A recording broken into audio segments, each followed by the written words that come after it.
270 मौतों के बाद मातम, गुस्सा और सवाल।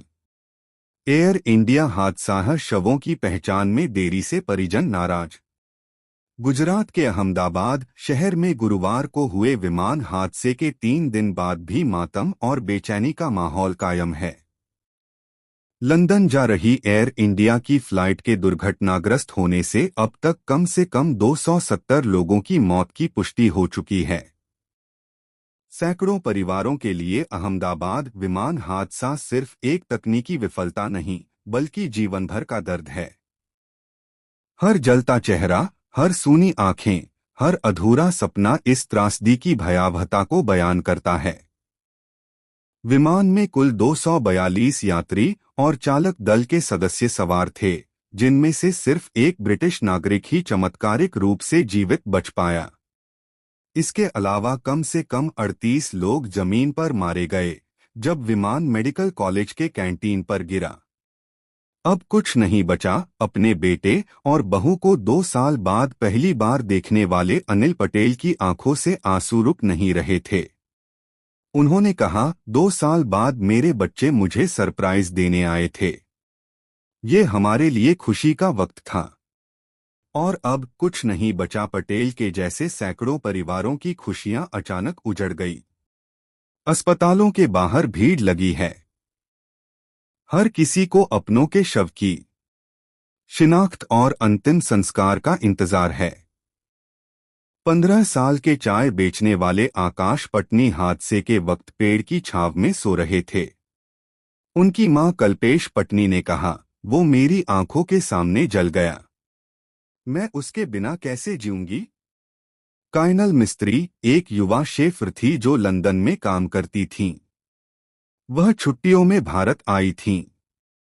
उनके पिता सुरेश मिस्त्री ने कहा, उसने अपनी फ्लाइट कुछ दिन के लिए टाल दी थी ताकि हमारे साथ और वक्त बिता सके। अगर वह पहले चली जाती तो शायद जिंदा होती। 25 वर्षीय जूनियर डॉक्टर मोहित चावड़ा उस कैंटीन में खाना खा रहे थे, जिस पर विमान का अगला हिस्सा गिरा। वह बताते हैं, धुएं से कुछ दिख नहीं रहा था। हमें समझ ही नहीं आया कि कैसे भाग कर जान बचाई।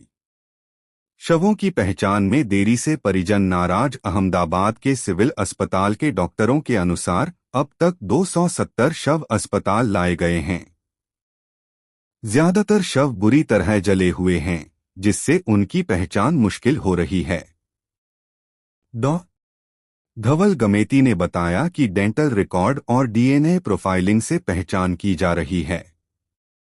प्रक्रिया तेज की गई है, लेकिन 72 घंटे लग सकते हैं। लेकिन यह देरी परिजनों को बेचैन कर रही है।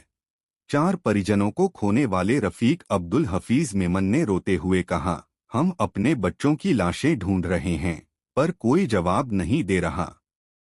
कुछ तो बताएं, कब मिलेंगे हमारे बच्चे। हादसे की जांच शुरू हो गई है। विमान का ब्लैक बॉक्स एक नजदीकी इमारत की छत से बरामद हुआ है। भारत का विमान दुर्घटना जांच ब्यूरो AIB डेटा निकालने की कोशिश कर रहा है। ब्रिटेन के इंजीनियर पॉल फ्रॉम ने बताया, फ्लाइट डेटा रिकॉर्डर से पता चलेगा कि इंजन, फ्लैप्स, लैंडिंग गियर और तापमान जैसे कारकों में कोई गड़बड़ी तो नहीं थी। एयर इंडिया पर संकट की छाया। 2022 में टाटा ग्रुप द्वारा एवर इंडिया के अधिग्रहण के बाद यह सबसे बड़ा संकट है। टाटा के चेयरमैन ने शुक्रवार को कहा, हम समझना चाहते हैं कि आखिर क्या हुआ, पर इस वक्त हमारे पास जवाब नहीं है। विशेषज्ञों का मानना है कि अगर फ्लाइट टेक ऑफ के समय वजन, तापमान या फ्लैप्स सेटिंग में कोई गलती हुई हो, तो हादसे की वजह वही हो सकती है। दुर्घटनाग्रस्त विमान 12 साल पुराना बोइंग 787 से 8 ड्रीमलाइनर था। यह इस मॉडल की 16 वर्षों में पहली बड़ी दुर्घटना है, जबकि बोइंग हाल के वर्षों में सुरक्षा समस्याओं को लेकर लगातार आलोचना झेलती रही है। बचने वाले इकलौते ब्रिटिश नागरिक को अब भी निगरानी में रखा गया है, लेकिन डॉक्टरों का कहना है कि वह अब स्वस्थ हैं और जल्द उन्हें छुट्टी मिल सकती है।